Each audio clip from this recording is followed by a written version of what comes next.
അമേരിക്കയുടെ സുരക്ഷ ലക്ഷ്യമിട്ട് അനധികൃതമായ മാർഗങ്ങളിലൂടെ കുടിയേറിയവരെ നാടുകടത്തുന്നത് ഉൾപ്പെടെയുള്ള കർക്കശ നിലപാടുമായി മുന്നോട്ടു പോവുകയാണ് ട്രംപ് ഭരണകൂടം. രാജ്യത്തേക്ക് അനധികൃതമായി എത്തുന്നവരെ കണ്ടെത്തുന്നതിനുള്ള നടപടി രാജ്യത്ത് ഊർജിതമാണ്. ട്രാഫിക് നിയമലംഘനം, മോഷണം ഉൾപ്പെടെയുള്ള കേസുകളിൽ പിടിക്കപ്പെടുന്നവരിൽ അനധികൃത കുടിയേറ്റക്കാരുണ്ടെങ്കിൽ അവർക്കെതിരെ കർക്കശ നടപടി കൈക്കൊള്ളും.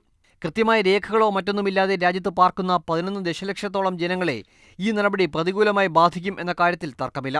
ഇതോടെ ഒബാമ ഭരണകൂടം കൊണ്ടുവന്ന കുടിയേറ്റ സംരക്ഷണ നയം പൂർണ്ണമായും ഇല്ലാതാകും. നടപടിയുടെ ഭാഗമായി രാജ്യത്തിന്റെ അതിർത്തിയിലെ സുരക്ഷ കൂടുതൽ കർക്കശമാക്കിയിട്ടുണ്ട്. 10,000-ഓളം ഉദ്യോഗസ്ഥരെ കൂടി ഉൾപ്പെടുത്തി കസ്റ്റംസ് ഡിപ്പാർട്ട്മെന്റ് കൂടുതൽ ശക്തിപ്പെടുത്താനും തീരുമാനമുണ്ട്.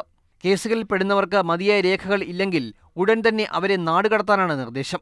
രാജ്യത്തിന്റെ സുരക്ഷയ്ക്കും അമേരിക്കയിലെ ജനങ്ങൾക്ക് രാജ്യത്ത് സമാധാനത്തോടെ ജീവിക്കാനും അവസരം ഉണ്ടാകണം എന്ന ഉറച്ച തീരുമാനമായി മുന്നോട്ടു പോവുകയാണ് ട്രംപ് ഭരണകൂടം. നടപടിക്കെതിരെ ഉയരുന്ന പ്രതിഷേധത്തെയും ഭരണകൂടം കാര്യമാക്കുന്നില്ല. രാജ്യസുരക്ഷ ലക്ഷ്യമിട്ടാണ് ഭീകരതയ്ക്ക് വേരോട്ടമുള്ള 7 മുസ്ലിം രാജ്യങ്ങളിൽ നിന്നും അമേരിക്കയിലേക്ക് എത്തുന്നവർക്ക് യാത്രാവിലക്ക് ഏർപ്പെടുത്തിയത്. News desk, Mathrubhumi news.